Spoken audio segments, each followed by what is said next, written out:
ശാന്തികുഞ്ചിലെ ഒരു പ്രവർത്തകൻ അവിടുത്തെ മറ്റു ചില ആളുകളുടെ പ്രവർത്തനങ്ങളിലും ഇടപെടലുകളിലും സംശയം തോന്നിയിട്ട് അവരുടെയെല്ലാം സംഭാഷണങ്ങൾ 3 ആഴ്ച കൊണ്ട് റെക്കോർഡ് ചെയ്തിട്ട് അതുമായി ഗുരുദേവന്റെ അടുത്തെത്തി. എന്നിട്ട് പറഞ്ഞു, ഗുരുദേവ, അവരൊക്കെ ഇങ്ങനെ പറയുന്നു, അങ്ങനെ പറയുന്നു എന്ന്.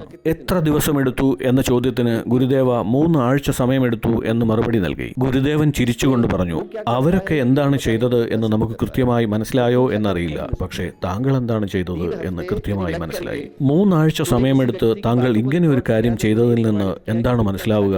താങ്കൾക്ക് ഇതല്ലാതെ വേറെ യാതൊരു പണിയുമില്ല എന്ന്. ഇത്രയും ദിവസം ദോഷം ചിന്തിക്കുകയും ദോഷം പറയുകയും ദോഷം മറ്റുള്ളവരിൽ ആരോപിക്കുകയും ചെയ്തതിലൂടെ ആരുടെ വ്യക്തിത്വമാണ് കളങ്കിതമായത്? താങ്കളുടേത് തന്നെ. അവർക്ക് അവരുടെ കർമ്മഫലം ലഭിക്കും, പക്ഷെ താങ്കൾക്കോ? താങ്കൾക്ക് എന്ത് പ്രയോജനം? അതിനുശേഷം ഗുരുദേവൻ പറഞ്ഞു, മകനെ, ശാന്തികുഞ്ചിൽ എന്തു നടന്നു എന്നറിയാൻ എനിക്ക് നിങ്ങളുടെ റെക്കോർഡിങ്ങിന്റെ ആവശ്യമില്ല. ശാന്തികുഞ്ച് എൻ്റെ ശരീരമാണ്. അവിടെ ഒരു പക്ഷി വന്നിരുന്നാൽ പോലും ഞാൻ അറിയും.